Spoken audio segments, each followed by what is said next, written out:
Hello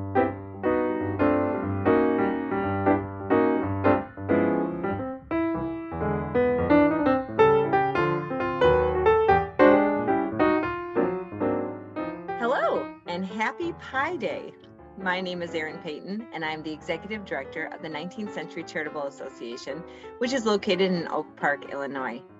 Our mission is strengthening our community through learning, giving, and the sharing of our landmark building. And we have a wonderful program for you today with our collaboration with Writing Matters. Before we get started, a couple of things. If something sparks your interest in a question format or a comment, you can go ahead and leave that in our Q&A or our chat. And if there is time at the end of the program, we will unmute you and you can ask your question or give your comment to the two presenters. Other than that, let's just enjoy the program. I am going to go ahead and give you the bios of these two amazing women that we have on today.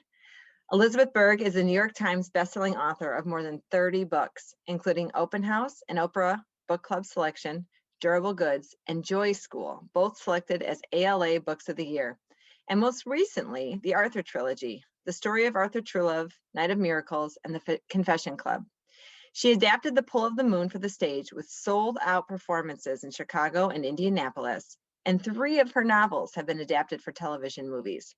Elizabeth is the founder of Writing Matters, dedicated to serving author, audience, and community. A memoir of her parents, I'll Be Seeing You, was published last year. Poet Barbara Crooker's poems have appeared in magazines such as The Sun, the Hollins Critic, the Christian Science Monitor, Smartish Pace, the Beloit Poetry Journal, Nimrod, the Denver Quarterly, and anthologies such as the Bedford Introduction to Literature, Good Poems for Hard Times, Viking Penguin, Boomer Girls, University of Iowa Press, and Commonwealth, Contemporary Poets on Pennsylvania, Penn State University Press. She is a recipient of the Pen and Brush Poetry Prize, the Ekphrastic Poetry Award from Rosebud, the W.B. Yeats Society of New York Award, the Pennsylvania Center for the Book Poetry in Public Places Poster Competition, the Thomas Merton Poetry of the Sacred Award, and others, including 3 Pennsylvania Council on the Arts Creative Writing Fellowships, 19 residencies at the Virginia Center for the Creative Arts, 2 residencies at the Moulin in Auvillar, France, and 2 residencies at the Tyrone Guthrie Centre, Annaghmakerrig, Ireland. Wow, you guys are in for quite a treat. Thank you everyone who's here, and thank you to Barbara Crooker, who came despite the fact that she's just brought her husband home from the hospital. So good news is he's here with her, but we're gonna do a lot of stuff today. I think that what we'll do is sprinkle poems throughout the presentation. And I'm gonna ask Barbara to read right away one of her poems, since we're in a virtual bar. See, here's my martini glass. Since we're in a virtual bar, would you please read one of your poems about gin? Okay, well, my prop, since our program is a novelist and a poet walk into a bar. So I had to do research for this poem.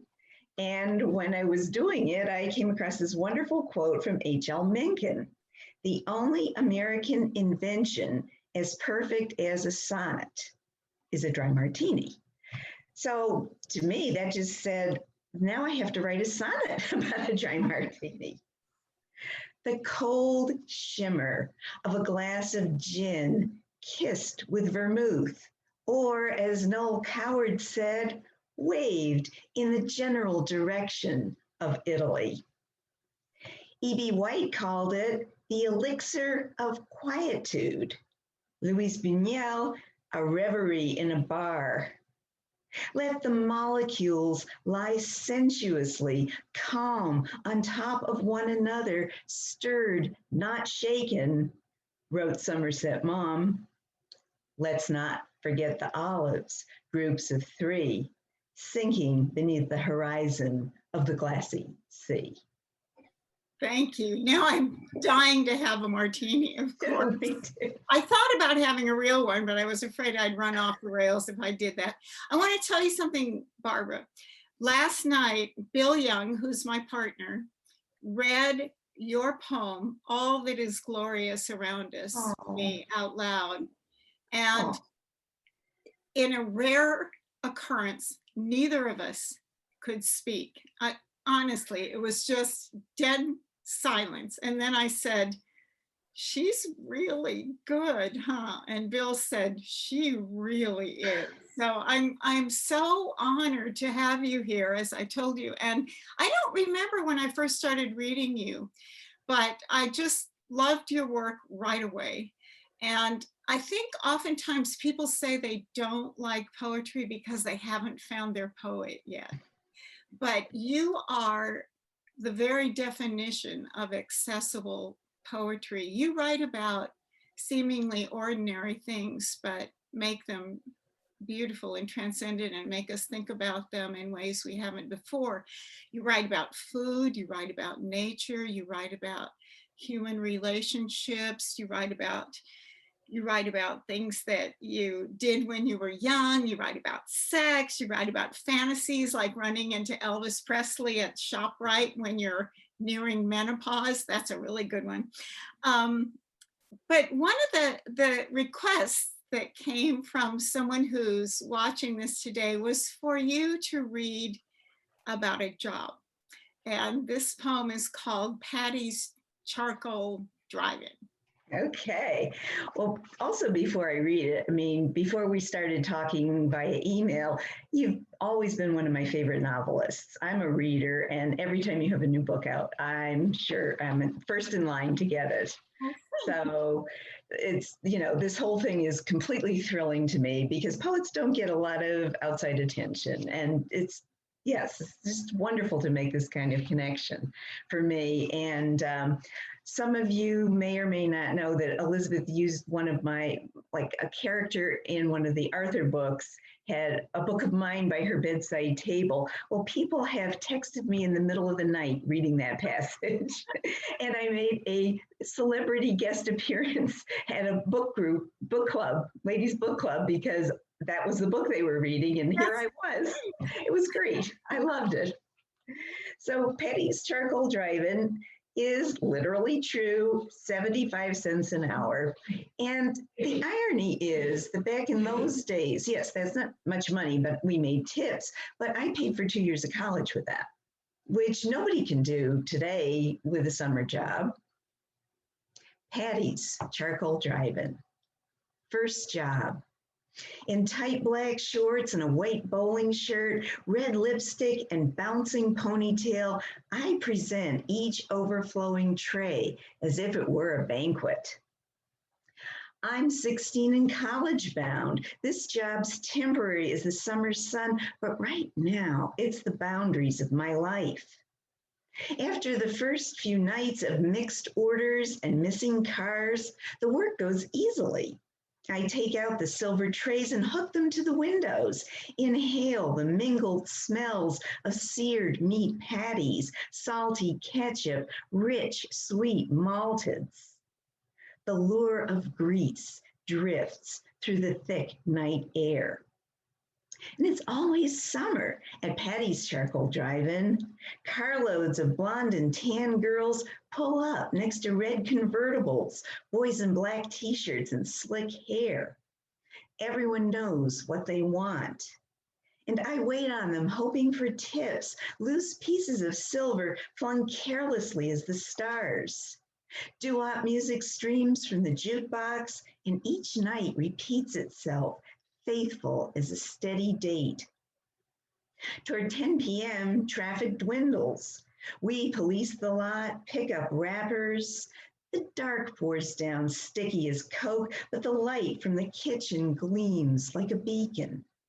A breeze comes up, chasing papers in the far corners of the darkened lot, as if suddenly a cold wind had started to blow straight at me from the future. I read that in a Doris Lessing book. But right now, purse, fat with tips, the moon sitting like a cheeseburger on a flat black grill. This is enough. Your order, please.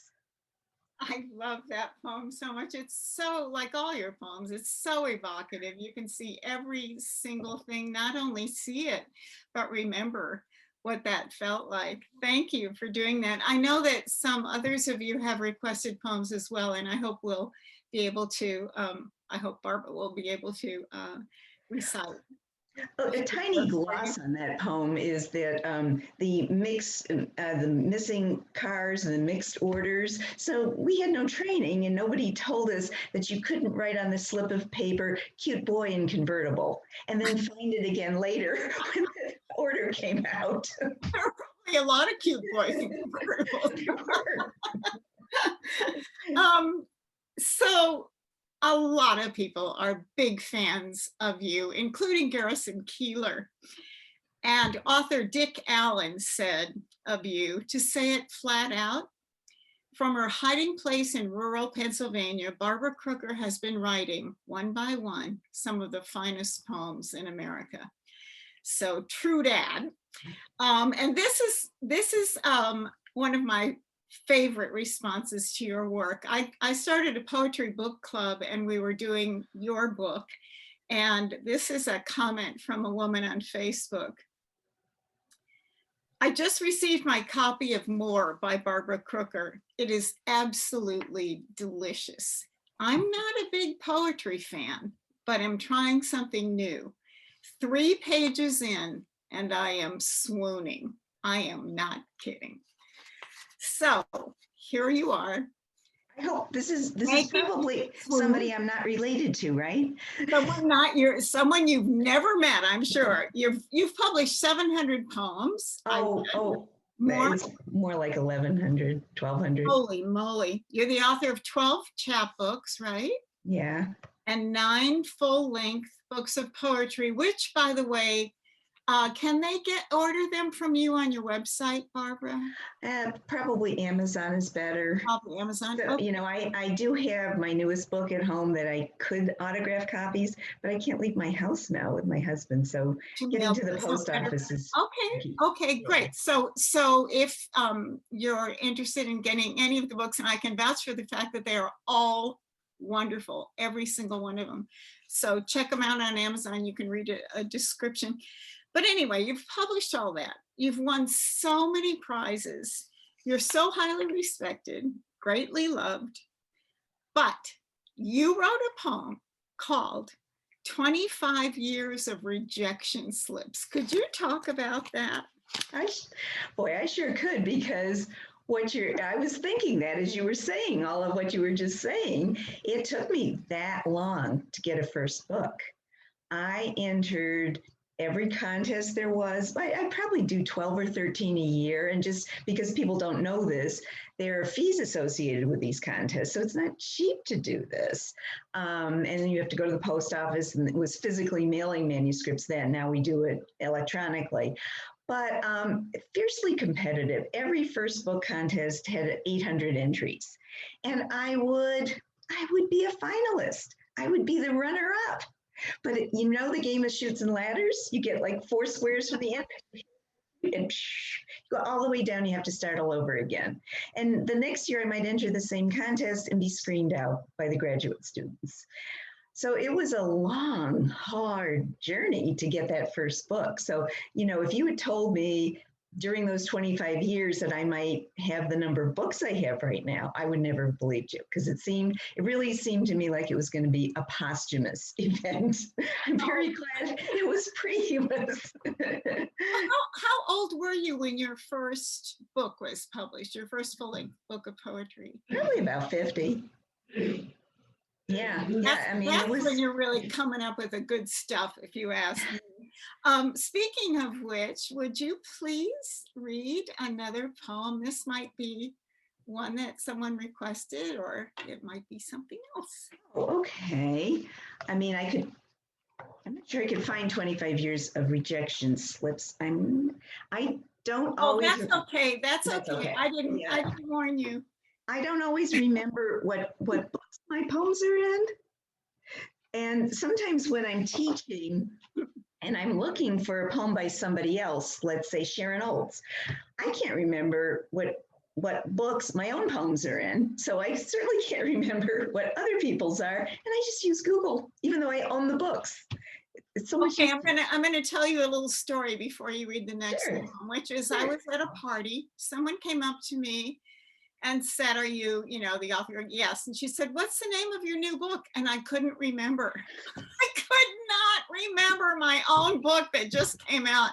And finally she drifted away. And then I remembered in about 10 minutes, and I went running over and said, I remembered, but she didn't care anymore by then. So you're not alone. Oh my goodness. Oh my goodness.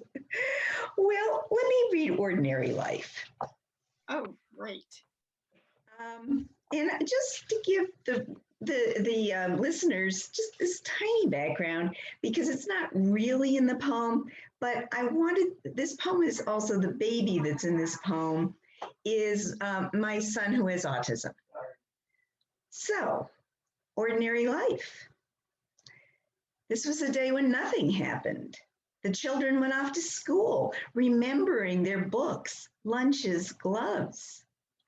All morning, the baby and I built block stacks in the squares of light on the floor.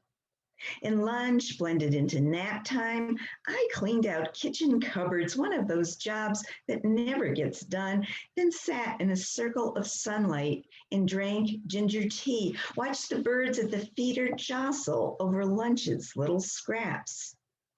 A pheasant strutted from the hedgerow, preened and flashed his jeweled head. Now a chicken roasts in the pan and the children return, the murmur of their stories dappling the air. I peel carrots and potatoes without paring my thumb. We listen together for your wheels on the drive, grace before bread. And at the table, actual conversation, no bickering or pokes. And then the drift into homework. The baby goes to his cars, drives them over the sofas, ridges and hills. Leaning by the counter, we steal a long, slow kiss, tasting of coffee and cream. The chickens diminish to skin and skeleton, the moon to a comma, a sliver of white. But this has been a day of grace in the dead of winter, the hard, cold knuckle of the year, a day that unwrapped itself like an unexpected gift.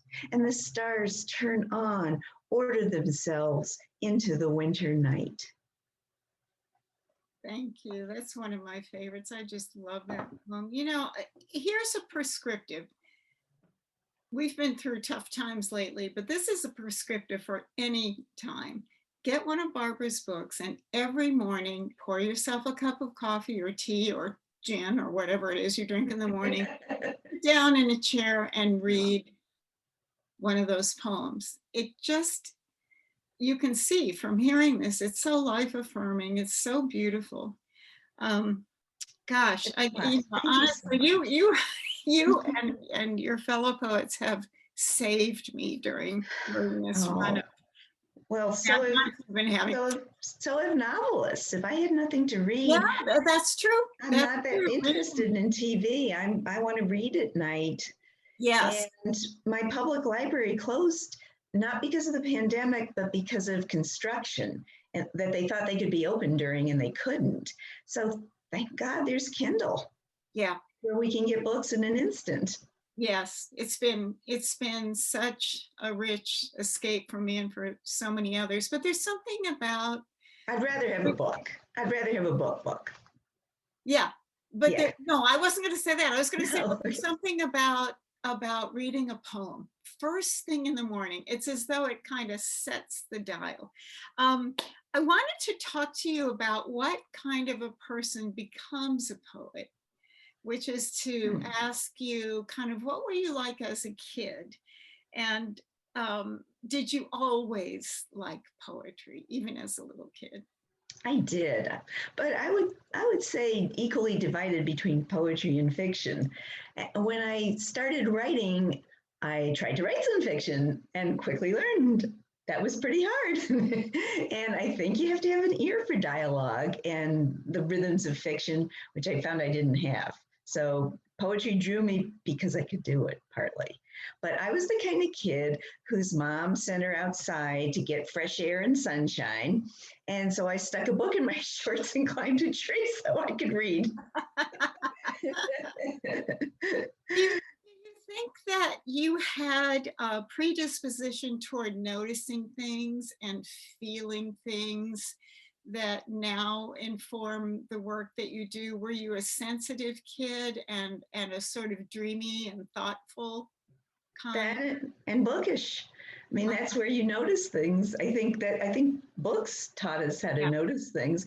Look at all my daughter and granddaughter are rereading all the Little House on the Prairie books.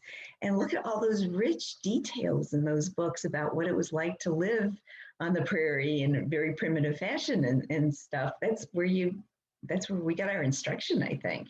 Yeah. Do you remember the first poem you ever wrote, whether it was as a little kid or later? It was probably something in college. This is a true confession. I hope this professor isn't listening. I was very snotty, and I took a creative writing class that I never actually went to because I didn't like the class. So I just turned in the assignments. So I wrote to the assignment and my friend turned the assignment in. If I had me in that class, I would have failed me because I take attendance and require it. But it was the 60s, things were looser. Yeah. And I stopped writing after college. I wrote on my own too. I stopped writing for a while. I was in a marriage that didn't work out, and my writing was perceived as a threatening activity. So I let everything just sort of go. And then when I was reinventing myself as a 30-something on my own, I decided to go back to the things that I felt that I loved, and writing was one of those things. Well, talk about the good divorce. That's all I have to say. I'm glad you did. You and I both agree about something that you alluded to earlier, which is that the best teacher for writing is reading. Yes. So I'm assuming that on your way you read lots and lots of other poets. And I'm assuming as well that you have a whole bunch of favorites, but are there one or two that really stand out?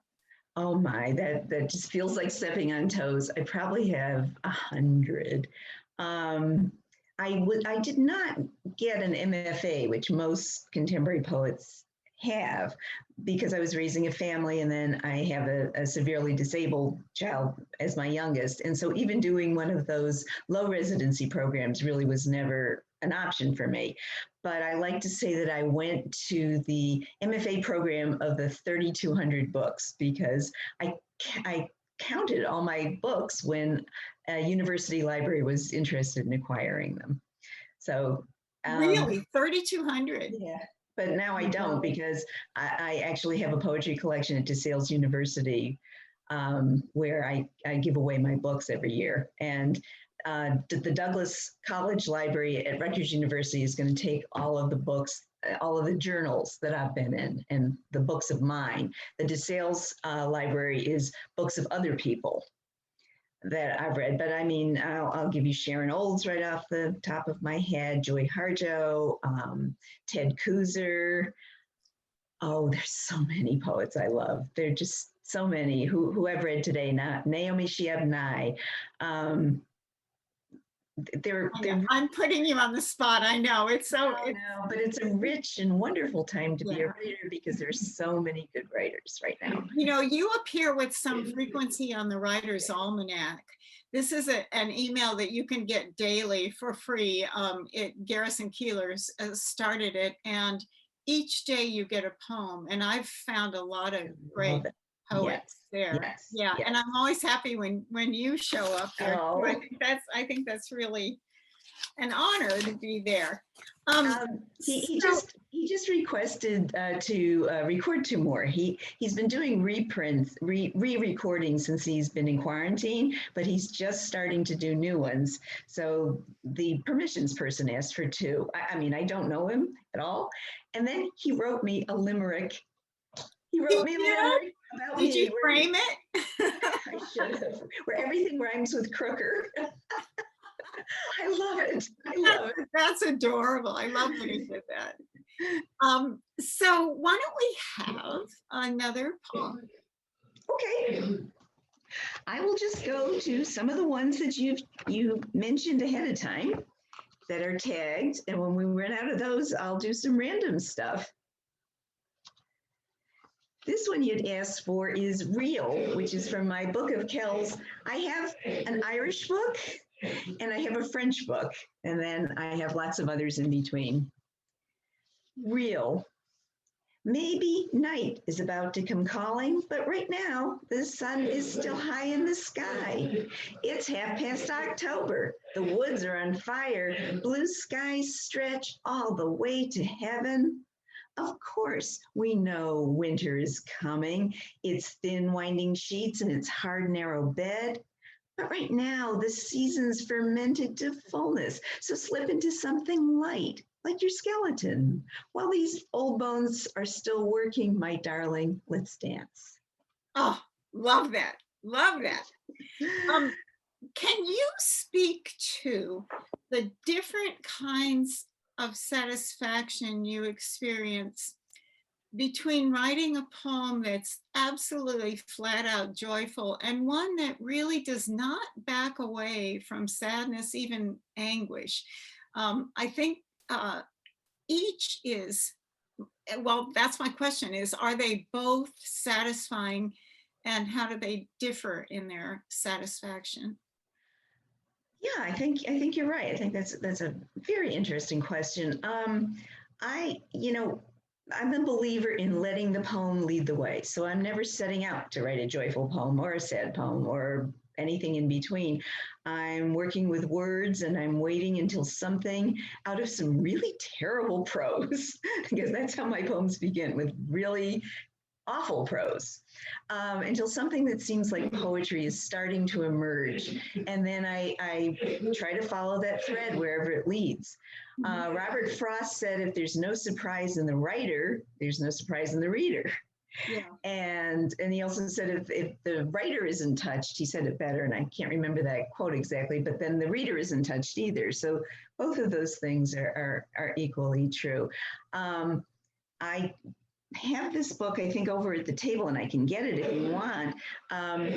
One of the things in my life's story, and this is controversial with lyric poets, I would say many lyric poets write as if it was their own personal experience, but it's not. They're writing about other people. But when I'm using the first person I, it's me in my poems, and it's about my experiences. And I'm not saying one is right or wrong. That's just a difference.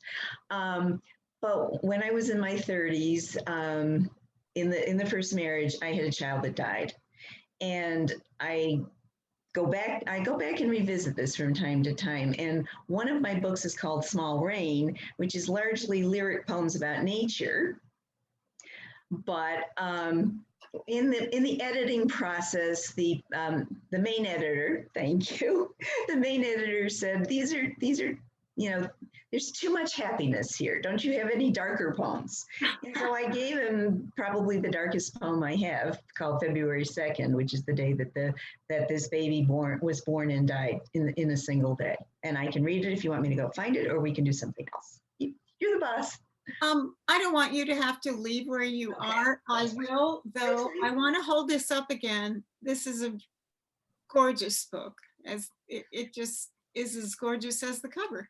And speaking of gorgeousness, this too is a very beautiful book. And did every copy come with that great bookmark?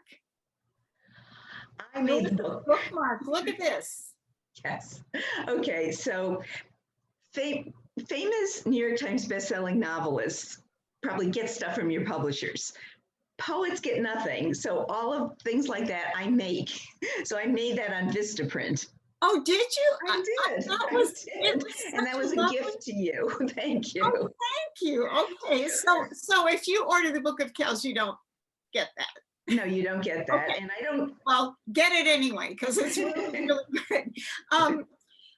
I have to tell you that as a novelist, when people say, could you talk about your process? I just don't know what to say, because the truth is, I don't know how I do what I do. And you have a quote that I just love. You said, you try not to use your conscious mind when you're writing.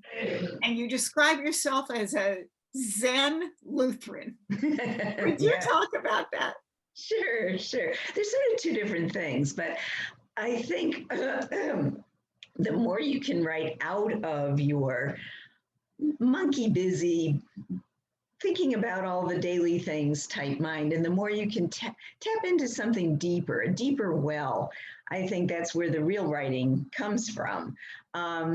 And the whole Zen Lutheran thing is more that, yeah, I'm a practicing member of a small Lutheran church here in Pennsylvania, but I feel a kinship with all religions, and I pick and choose a little bits out of each of them. I also, I meditate.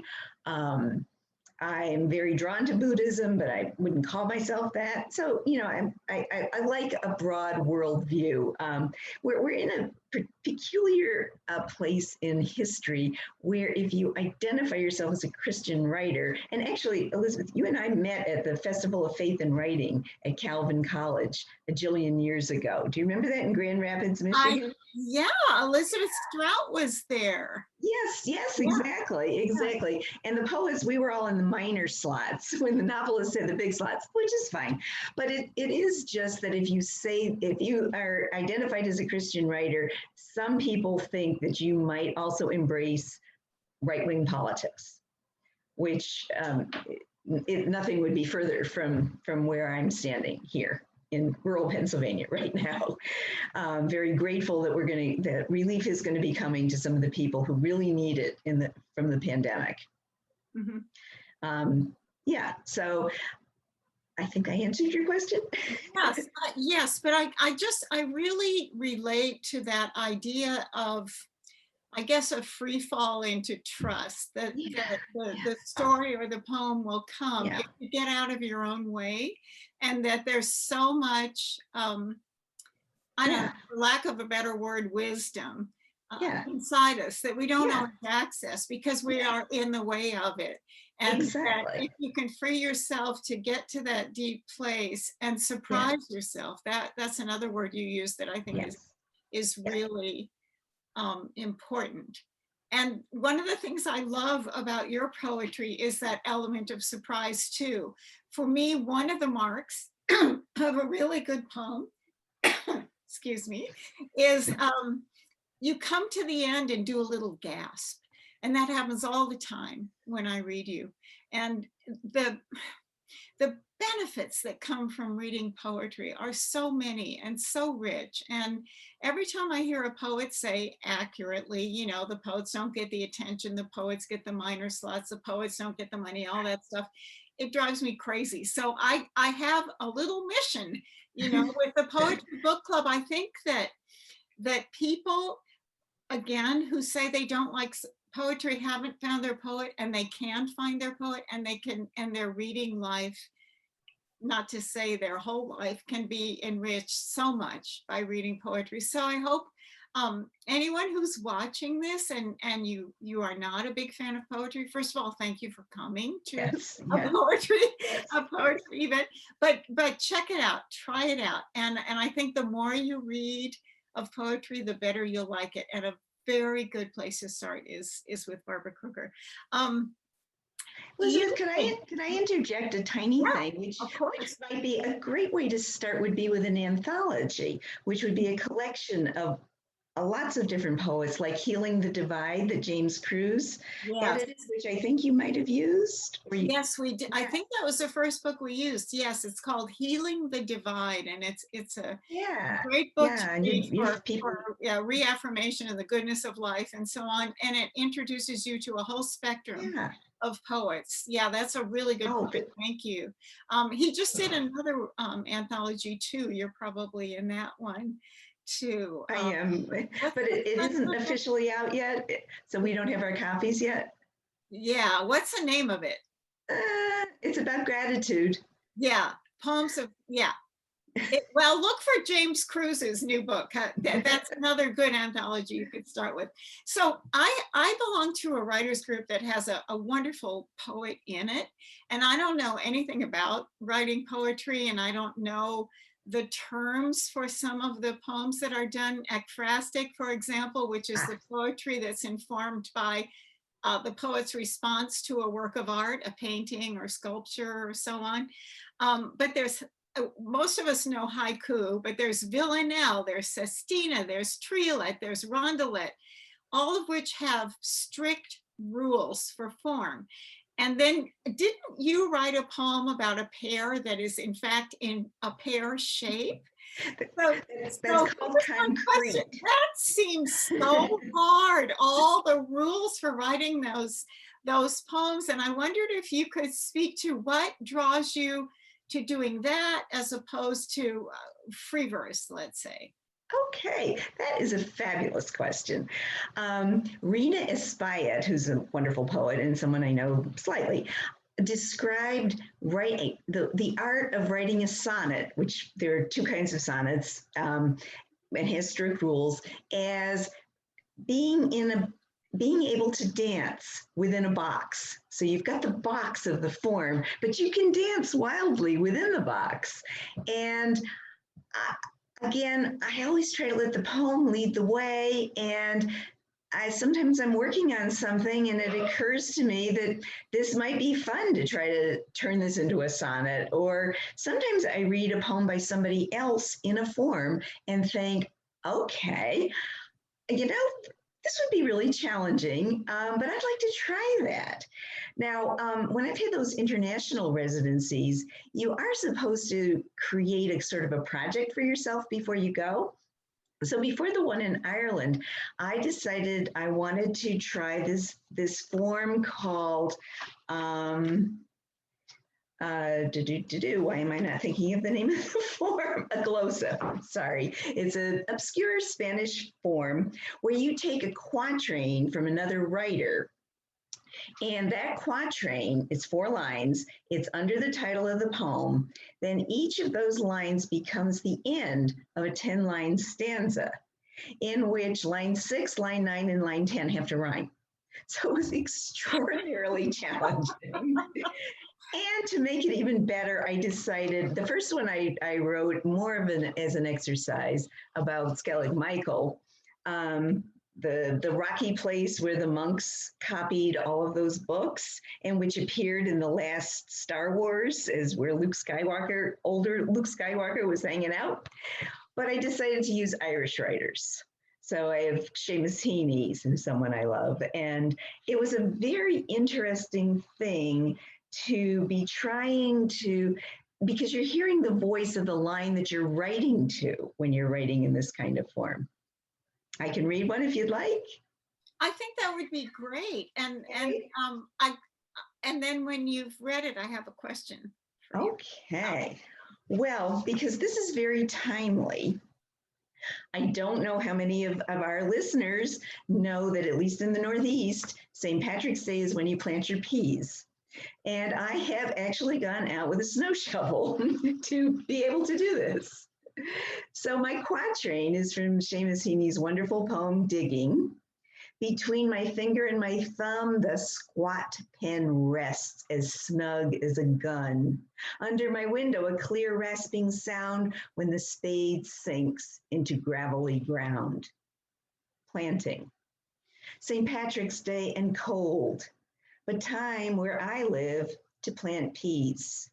I scrape the grainy dregs of snow with my hoe, try to pry some dirt loose, still hard and full of pebbles and frost. Each divot, a small grave, waits to receive its hard gray nubbin, which looks dead, dumb as a rock, and yet, given time, rain, longer days, some dark magic will spark a shoot, a root will push the earth aside. I rub a crumb between my finger and my thumb. Between my fingers on this gray March day, I roll the paper packet shut, tamp down each pock of soil dark with compost and leaf meal. It takes a leap of faith to believe in June, green grass, blue skies, roses and honeysuckle filling the air. To believe in the return of the sun, that somehow it will coax vines up the rusty wire fence that tries and fails to keep out deer. I go inside to write when gardening's done. The squat pen rests as snug as a gun. But guns are on my mind, and how can they not?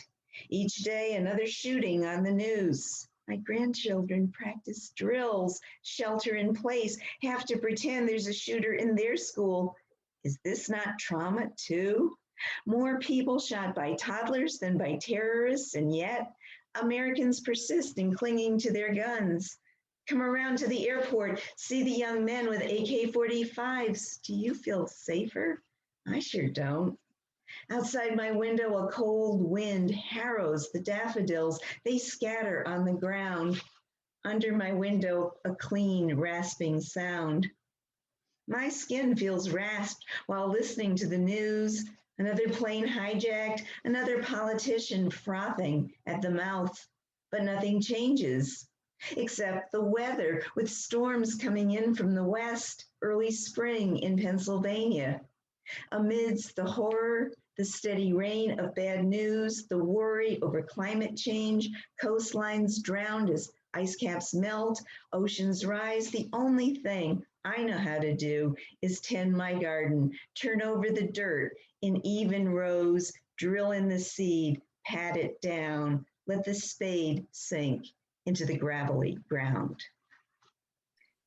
I knew you'd get there. You have a way of always reminding of what's beautiful and lasting and redemptive. Thank you for reading that. I forgot the question I was going to ask you. Oh, I'm sorry. Not surprised to learn. No, not at all. Oh, yes, I do remember it. When you do poetry like that seems so very difficult and seemingly is restrictive, does it somehow open you up in another way so that it's not restrictive at all? Yeah, not in that poem, but in the next poem. I mean, I definitely feel a connection between working hard on a poem like that, which is there's 5 of them, I think, in that book. They were very difficult. Which book is that, Barbara? That one's in Book of Kells. Okay. And the other glosses, because they're all based on Irish poets. But that really opened the door to my being able to write response poems to what was around me in Ireland, poems about the flowers and the animals and the people that I met. I don't know, there was those difficult formal poems unlocked a door for me that I wouldn't have been able to walk through. Yeah. Okay, you teach poetry, don't you? From time to time. I mean, again, I'm going to be very restricted in what's going to happen next. I was supposed to do an ekphrastic poetry writing workshop at a wonderful conference called Poetry by the Sea in Connecticut, which hopes to resume. It's going to be virtual this year, hopes to resume in 2022. But I don't know that I'll be able to, but I love to teach. I'm teaching virtually a class in Oklahoma next week, I think. When you teach, I read that you tell your class, write what you know and don't be afraid to engage the heart. Yeah. Yeah, yeah. Well, that's not popular in contemporary writing necessarily. There are a lot of very cool cerebral poets who don't want to engage the heart, who, it's all head work. And Poetry House has many rooms. I mean, people love that poetry too, and that's great. But that's not the kind of poetry I want to write. If I'm not touching somebody, and I don't want to be sentimental, I don't want to do the easy thing. But if I don't touch somebody, my goodness, then what's the point? Yes. Yeah. Yes. That's that's a wonderful place to leave it. And well, except that I also want to remind people of your motto, which is something that you said, this is your motto. Wendell Berry said, be joyful. Do you want to tell the rest of the quote? Be joyful even though you have considered all the facts. Yeah. Because human life it's both joys and sorrows. It's not just joyful. I mean, that's not reasonable or realistic. Mm-hmm. So even though you've considered all the facts, be joyful. Be joyful. That's perfect. I'm not sure how many questions there are. We have almost 15 minutes left. It occurs to me that we could take some questions, and then if we have time, could we do one more poem at least? Sure. Sure. Hi. Yes. Before we take the first question, Liz wanted me to remind everyone that Amazon is a great place to purchase books, but our local independent bookstore is a great place as well. And I did look, anyone who is in the Oak Park River Forest area, I did look at the book table website during the program, and boy howdy do they have a lot of your books, Barbara. And so they really do. It was like nice. So if they have, I'm sure if you all don't live in this area, you can find your local bookseller who also has it. And but if there's one that they don't carry, Amazon's your gal. Good point, Erin. Yeah. Yes. All yes. right. And remember how wonderful it was when we could go into local bookstores and do readings in person and meet people and have coffee. Oh my goodness. And get your book signed. And yes. And then go out for a martini afterward. Oh, even better, even better. All right. A lot of people saying they loved Ordinary Life. Here's a lovely, I'm not going to have her say it, but she says, Amy says, I loved Barbara's poems. Yes, very evocative. That's the same way I feel about your Facebook posts, Elizabeth. Oh, thank you. Elaine Bauman had a good question. Hi, I didn't even know where it could be done. How you did it. This is fun. This is really fun. I no longer live in Oak Park. My friend Susan is very active and was the president of the club. And she sent me, she knows I'm a writer too. So I was interested, and I think I figured that one out, how to get the poems Keeler Ascending. For me, I was hungry for you to just keep reading. I know the chatting is fun, but the reading was so wonderful, and you're kind of new to me. I'm surprised that that's true, but it is. Although I had heard Ordinary Life because we were doing, I can't remember exactly what it was. There was a word for it, but the idea was that in your poem, it was what wasn't happening that really was the core. Yeah. I'm this mother of little kids. I didn't realize one was, a troubled child or in any way. And then you had this day that was eventless. And I think somebody responded as if it were like so boring. And for me, it was the quotidian. It was the moments of life that you wish would go that well. If I'm playing with the little cars with the kid, or I'm cleaning out a closet or whatever, it all went well. And every single trauma that could have happened in every one of those moments didn't. And it made it just something I love about that poem. Thank you. Thank you.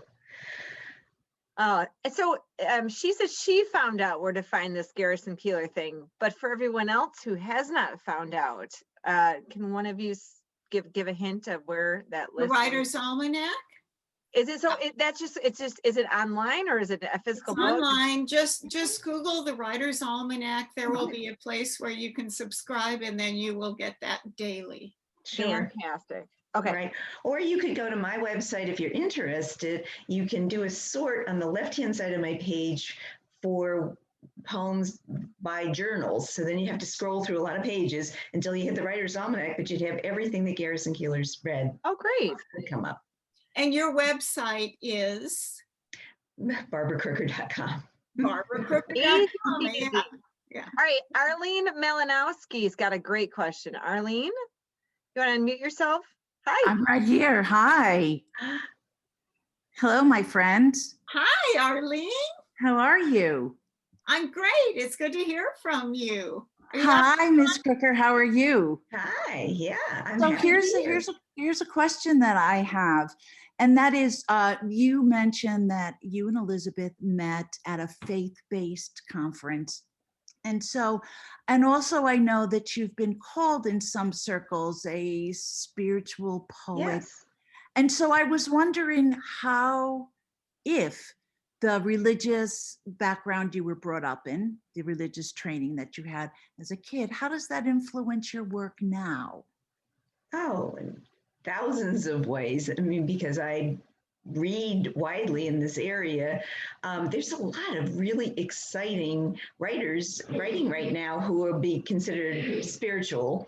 Lee Young Lee, Anya Silver, Scott Cairns. I mean, there's a huge list. The writers who I've spoken at that festival, I think 3, maybe 4 times. Fabulous writers that come through, all, with different backgrounds and different faiths and different approaches to writing. But I think it's a very exciting time to be a contemporary spiritual or contemporary Christian writer. So I don't want to lead anybody astray that way. The richness of the King James version of the Bible and that language, which is Shakespeare's language too, I know it influences me.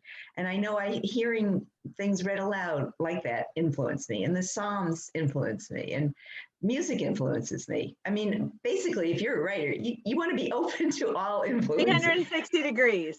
Exactly. Oh, that's great. Christine Swenson Smith, if you want to unmute yourself. Hi. Hi, thank you. I'm kind of a budding poet. I was trying to write fiction a long time, and I think I came to the same realization as you did, Barbara. It's too hard. I love to read it, especially Elizabeth's books. How do you know when you're done with a poem? I edit a lot, and then I find myself, even months later, I run across a poem that I thought I finished, and all of a sudden I feel like I need to change a line. How do you know when you're done? That's a fabulous question. The French writer Paul Valéry, although other people this has been attributed to, says, how do you know when a poem is finished? You don't. You simply abandoned it. And I mean, the wonderful thing about writing poetry or any kind of writing where we have our computers, etc., as opposed to my visual artist friends who paint and paint over things, is we can always go back to previous versions. We can take things out. We can move them around. So we're tinkering with things years later. I heard the late poet Donald Hall at a reading, and he was writing in his own book. And a cue came from the audience saying, Mr. Hall, why were you writing a note in your own book? It was, I think, one of his selecteds. And he said, oh, because I heard a clunker when I was reading this poem to you, and I'm going to edit it. So when you are both writing, like in your, if you use a computer to write, do you save like V1, V2, V3, V4, V5, or do you save over so you lose your changes, or do you write on it with like you print it out and then write notes and then say, how do you, so if you do want to go back to something from before and you still have it? Well, to start with, I handwrite because for me, there is something about the physicality of the pen and the paper and how it's going from your hand, from your heart, through your arm, through your hand. There's something about that. So my first batches of drafts are always handwritten. I print out every change. Okay. And then I write on the changes, and then I print out another one. But I only save on the computer the latest good copy, because I have a bunch of friends who have sent out the wrong versions by mistake, and I would be totally capable of doing something like that. So I only have the current working copy in my computer. And Elizabeth, I would guess handwriting a novel would be difficult at this point. I used to handwrite. I do everything on the computer now, but what I do is I write new stuff and then I print it out and I edit with a pencil on those pages. Okay. And I'm with Barbara. I don't save. My computer's a mess. I really have to hire somebody when I can. So the cleaner I can make it, the better. But I find too that you do a lot of editing when you're walking around doing something else or washing dishes, or you're making a bed or making driving, and you get an idea and then you go over with your wet hands and write on whatever happens to be nearby. I think that that's a shared trait of anyone who writes, is that you are always working in that respect. You're always open to those ideas coming in the way that they will.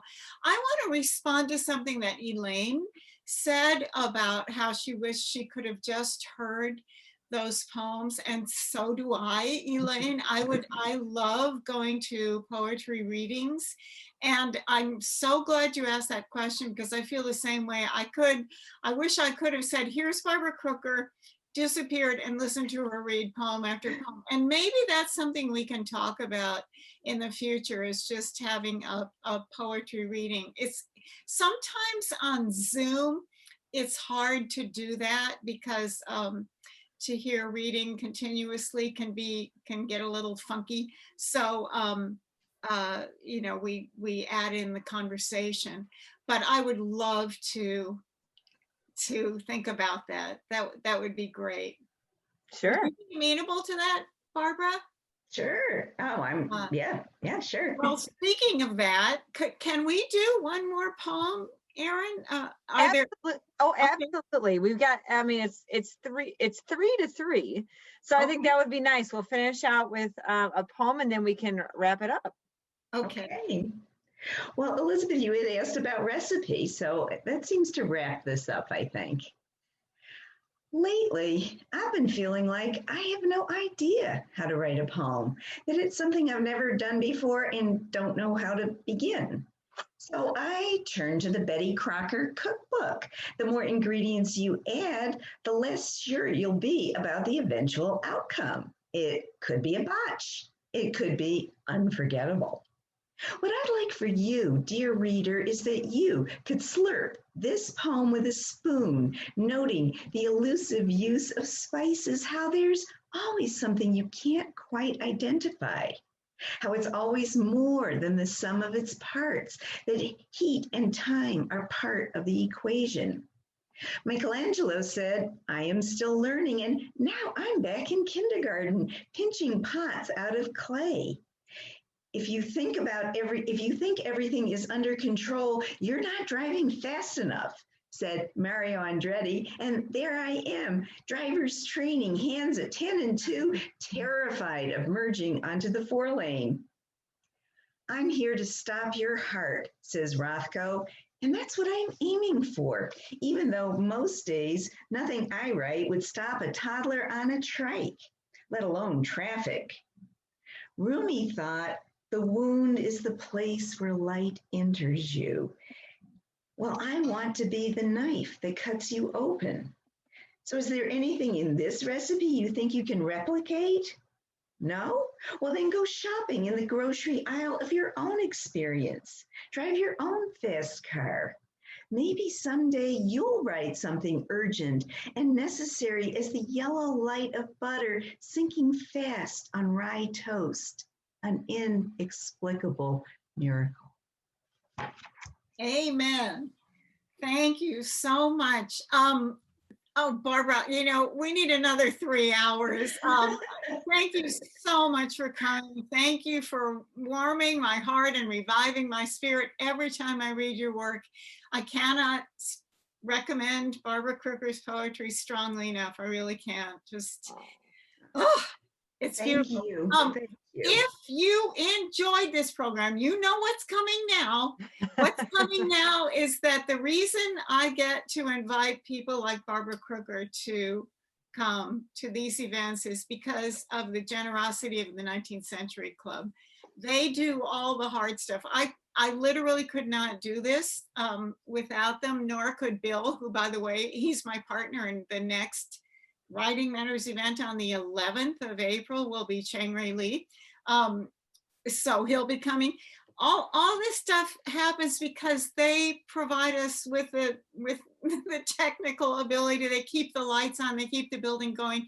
If you could send a donation, that would be so wonderful. And I believe there's a donate button right on the website. www.19thcentury.org.